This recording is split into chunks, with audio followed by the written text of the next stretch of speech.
This is the story of how I lost a $36,000 comic book. In February of 2020, I bought 2 comic book mystery boxes from the company Torpedo Comics, based out of Las Vegas, Nevada. They each cost around $100 before shipping, and had the chance of getting some incredibly high-value books. All graded by CGC, some signed, some not, some worth hundreds of dollars, some worth tens of thousands. The crown jewel of this box was a CGC graded copy of Batman issue number 1 from 1940. The first appearance of the Joker, first appearance of Catwoman, and one of less than 25 copies in the world at that grade. Sure, it was low, a 0.5. However, this book was being marketed as worth over $36,000. Now, I didn't buy both mystery boxes at the same time, so when the first box came, I was very excited. I was anxious. I wanted to tear into this thing as quickly as possible, because deep down, I knew I won. Something in my soul was telling me that, but I collected myself. Quietly, patiently, I peeled open the box, and slowly opened it to see absolutely nothing. What? What? What? What? Yeah, there was nothing there. It was the normal comic books that were supposed to come with it, guaranteed $100 value, nothing more than that. Because if you won, they would tape a Polaroid of whatever special comic book you won to the inner lid. And you know, I was devastated. I was crushed. I'd been looking forward to that so much, and I honestly thought I had a chance of winning, but things were about to get much worse. You see, I bought those books in February of 2020. Just a few short weeks later, we got hit with the lockdowns, and myself and my wife were quarantined for 2 weeks. This was the very beginning of what we know as the dark times.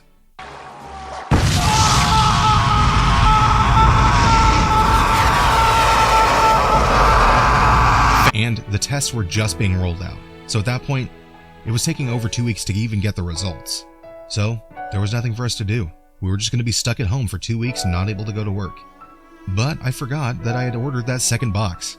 So after we got that test done, we came home, and the second box was on our doorstep. At this point, I was so defeated, I knew I wasn't going to win anymore, so I just tore into the box just to rip the band-aid off and get it over with. And that, my dear friends, is when I saw this.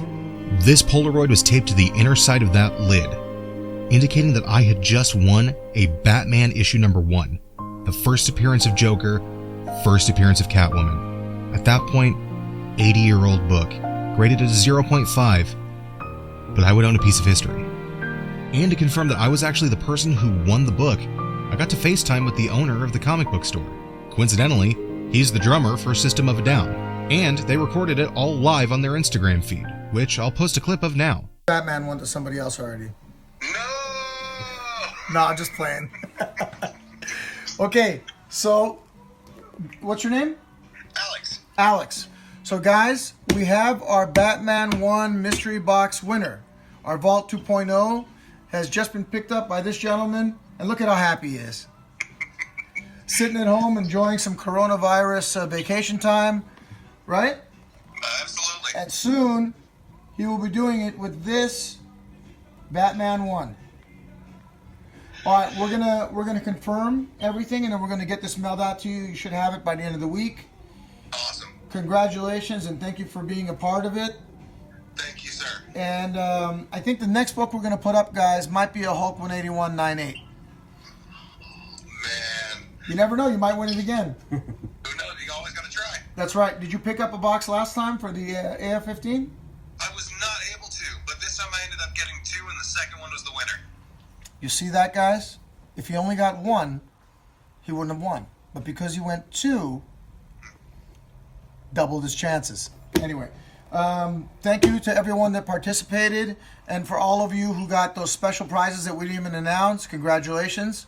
And for those of you who didn't win, better luck next time. You're still a winner in our book. All right. I was busting with anticipation. I could not wait to get my hands on this comic. Batman had been such a huge part of not only my own life, but many others out there, for years, decades, 80 years at this point. So after a few short days of waiting, the comic finally arrived, and I was in heaven. Here are a couple pictures that I have of the book.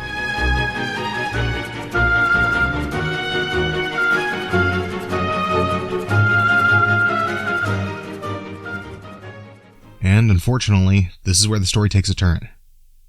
Like I'd mentioned earlier, this was the beginning of the COVID era. I didn't know what was going to happen, and I was nervous for myself and my family. So, I made the rush decision of getting rid of the comic. But it's not what you think. I didn't make anywhere near that $36,000 advertising price. In fact, I made less than a fraction. Looking back on it with 20/20 vision, no pun intended, I should have held on. I should have known not to get rid of it so fast, and that the economy would rebound and things would be okay. But I was nervous for myself and my family, and ended up making a terrible decision. And I sold the book. But that's not even the worst part. Yeah, I didn't get anywhere near the $36,000, but it's worth way more than that now. In fact, I recently went on Heritage Auctions just to see if anything near the similar condition of my book had sold. And just about 14 months after I sold mine, one sold for $51,000. And that was 2 years ago. So God knows it's only gone up from there. This isn't my first round of selling comics. I've sold comics, bought and sold them for years, honestly. I've had some pretty heavy hitters, like X-Men issue number 1. And I can tell that story in another video if you'd like. You can always comment down below and let me know.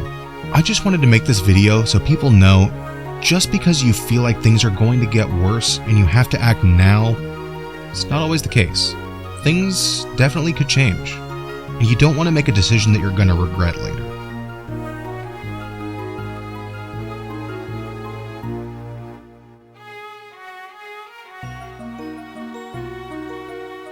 If you enjoyed this story, please go ahead and leave a like on the video, and leave a comment too, if you want to see any more kind of discussion videos like this. Don't forget to subscribe to the channel for more content, mostly about comic book movies, theories, and ideas. But if you do enjoy these stories of mine, talking about comics that I bought and sold in the past, I'd be more than happy to make more. Thank you so much for watching, and as always, catch you in the next one.